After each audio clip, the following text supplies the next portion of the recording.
Power project వల్ల మండలంలోని సతాబి, తంగలం, మోటకూడు, గరిసె, గుడ్డే, గోటూరు పంచాయతీల పరిధిలోని గ్రామాలను ముంపుకు గురయ్యే అవకాశం ఉందన్నారు. గుమ్మకోట పంచాయతీలోని గుజేలిలో 1500 మెగావాట్ల విద్యుత్ ఉత్పత్తి కోసం నవయుగ కార్పొరేట్ ప్రైవేట్ కంపెనీ ఏర్పాటు చేసే హైడ్రో పవర్ ప్రాజెక్టును వెంటనే నిలిపివేయాలని డిమాండ్ చేశారు. 4 పంచాయతీలు లోతేరు, ఇరగాయ్, గుమ్మకోట ఇవన్నీ కలిపి డ్యామ్ కడతారట.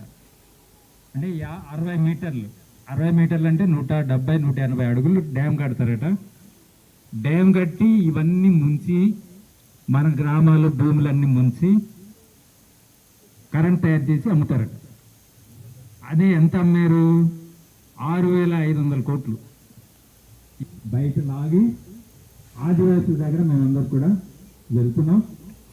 ప్రజలందరూ తిరగబడుతున్నారు. వచ్చింది పాడేరు. ఈ ప్రాంతం వస్తాయట, పాడేరు ప్రాంతం వస్తాయట, పుట్టింటిలాగా ఉంటుందట.